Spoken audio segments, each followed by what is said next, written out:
তেলের যে দাম পড়েছে তাতে তেল দিয়ে আচার তৈরি করে এখন আর সারা বছর রাখা সম্ভব হয় না। তো তেল ছাড়াই কিন্তু এভাবে আপনারা আচার তৈরি করে সারা বছর রাখতে পারেন, আর খেতে কিন্তু দুর্দান্ত স্বাদের। নমস্কার, চলে এলাম রান্নাঘরে শর্মা কিচেনে। সকলকে স্বাগত। নতুন একটা রেসিপি নিয়ে চলে এলাম, আপনারা দেখতে থাকুন। পুরনো বন্ধুদেরকে অনেক অনেক ভালোবাসা রইল, আর নতুন বন্ধুদের কাছে অনুরোধ রইল সাবস্ক্রাইব করে আমার পাশে থাকুন। যারা পেজ থেকে দেখছেন লাইক কমেন্ট শেয়ার করে ফলো বাটনে ক্লিক করে আমার পাশে থাকুন। তাহলে চলুন রেসিপিটা শুরু করা যাক। গাছে আমার আম ধরেছে, খুব বড় বড় আম হয়। আমি দুটো আম পেড়ে নেব এই গাছ থেকে, আর সেই আম দিয়ে আমি আচারটা তৈরি করব। তেল ছাড়া আচারটা আমি তৈরি করব, খুবই স্বাদের হয় এই আচারটা।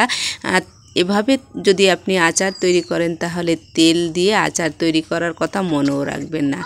আম দুটো আমি নিয়ে এলাম, আর আম দুটো ধুয়ে নেব, কারণ আমি একটু জল ব্যবহার করব না। এই জন্য আমি আমটা ছালার আগে সুন্দর করে ধুয়ে মুছে নেব, যাতে আমার আমের গায়ে কোনো জল না থাকে। তাই আমি সুন্দর করে ধুয়ে নিলাম। এখন আমটারে মুছে নেব, আমের গায়ে একটু জল থাকবে না। আর জলটা মুছে নিলাম। এখন আমি বটি দিয়ে আমের কুসাটা ছালিয়ে নিলাম। আপনারা ছুরি দিয়ে বা অন্য কিছু দিয়ে ছাড়িয়ে নিতে পারেন। আমি বটি দিয়ে আমের কুসাটা ফেলে দিলাম। আর আমার আমটা এত বড়, আমার হাতে দেখেন ধরছে না, এক হাতে এত বড় আম, কিন্তু এর ভিতরে আটিটা এখনও শক্ত হয় নাই। প্রথমটা আমি কেটে ছেলে রেখে দিলাম, আর পরেরটাও একইভাবে ছেলে নিলাম। মাঝখানে আমি কেটে নেব। আটিটা দেখেন কত ছোট আছে, একটু শক্ত হয় নাই। এরকম আমটা হলেই কিন্তু আচারটা তৈরি করতে খুব ভালো হয়, কারণ আমি তেল ছাড়া তৈরি করব। তেল দিয়ে তৈরি করলে একটু শক্ত হলে ভালো হয়, কিন্তু তেল ছাড়া বার্মিস আচারটা আপনারা এভাবেই তৈরি করবেন। আমটা এ সাইজের হলেই ভালো হয়। কাঁচা আম থাকতে থাকতে যদি না তৈরি করে নেন তাহলে কিন্তু মিস করবেন।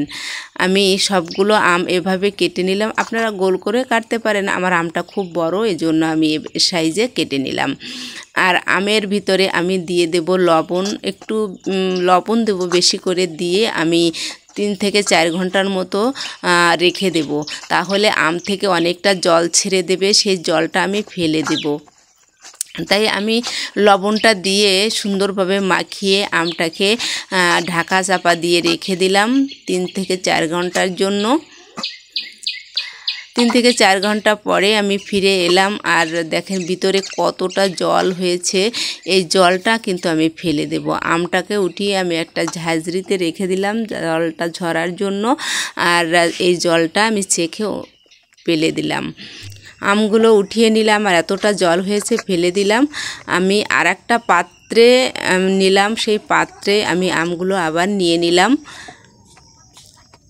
সবগুলো আমি ঢেলে দিলাম। আর চিনি নিয়েছি, দেখেন এতটুকু চিনিতে আমার হয়ে যাবে। আমি যে আমটা নিয়েছি, আপনারা আম বেশি হলে বেশি চিনি নেবেন, আর চিনিটা আপনারা কম বেশি নিতে পারেন।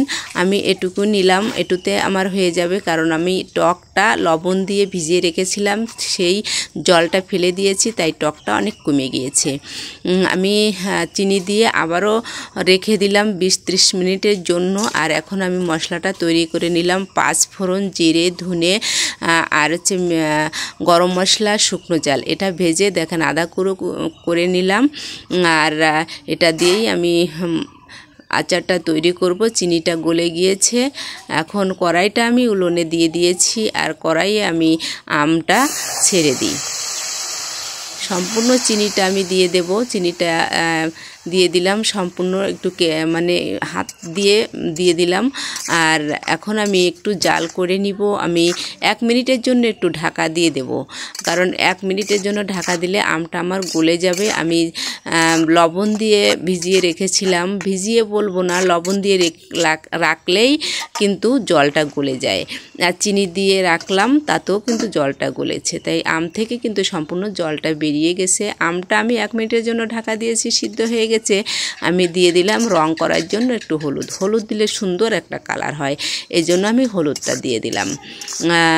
আর দিয়ে একটু নাড়াচাড়া করলাম, আলতোভাবে নাড়াচাড়াটা একটু করবেন। আমার আমটা কিন্তু একটু ভেঙে যায়নি, সম্পূর্ণ গোটা গোটা আছে। আর নিব 1 চামচের পরিমাণের ভিনেগার। আমি 1 মুটকি দিলাম, 1 মুটকি আর 1 চামচ একই পরিমাণ, তাই 1 মুটকি পরিমাণ ভিনেগার দিয়ে দিলাম। এটা দিলে কিন্তু আম একটুও নষ্ট হয় না, সারা বছর আপনারা রাখতে পারবেন, তাই ভিনেগার দিয়ে দিলাম। আর যেহেতু আমি একটুও জল ব্যবহার করছি না, তাই এই আমটা সারা বছর ধরে আপনারা খেতে পারবেন। এখন আমি ভেজে রাখা যে মশলাটা করেছি সেটা দিয়ে দিলাম, দিয়ে এখন আলতোভাবে আবারও একটু নাড়িয়ে নাড়িয়ে আমি সারা আমের গায়ে লাগিয়ে দিলাম মশলাটা।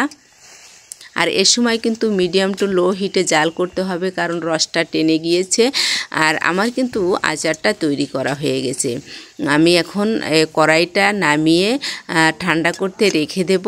আর ঠান্ডা হলেই আপনাদের আমি দেখাবো যে কত সুন্দর হয়েছে এই আচারটা। এভাবে আপনি যদি আচার তৈরি করেন তাহলে তেল দিয়ে আচার তৈরির কথা মনেও করবেন না। আর খুবই স্বাদের হয় কিন্তু, মানে তেলের আচার আর তেল ছাড়া আচার আপনি বুঝতেই পারবেন না যে এত সুন্দর হয়। আপনাদের সবাইকে কিন্তু ধন্যবাদ পুরো ভিডিওটা দেখার জন্য। আবার দেখা হবে আপনাদের সাথে নতুন কোনো রেসিপি নিয়ে। দেখেন আমি আচারটা এই থালাতে উঠিয়ে নিচ্ছি আর আমি বয়েমে ভরে নেব। কাচের বয়েমে যদি রাখা হয় কিন্তু খুবই ভালো হয়, তাই কাচের বয়েমে রাখার চেষ্টা করবেন। আমি কাচের বয়েমটা নিলাম আর কাচের বয়েমে উঠিয়ে নিচ্ছি। খুবই টেস্টি, একবার খেলে বারবার, মানে আমার এখনই খেতে ইচ্ছা করছে। তো আপনাদের কি বলবো, অনেক অনেক ধন্যবাদ আপনাদের, আপনারা পুরো ভিডিওটা দেখেছেন। আর এভাবে কিন্তু অবশ্যই কাঁচা আম থাকতে থাকতেই আচারটা তৈরি করে খাবেন। কাঁচা আম চলে গেলে কিন্তু মজাটাই ফুরিয়ে যাবে।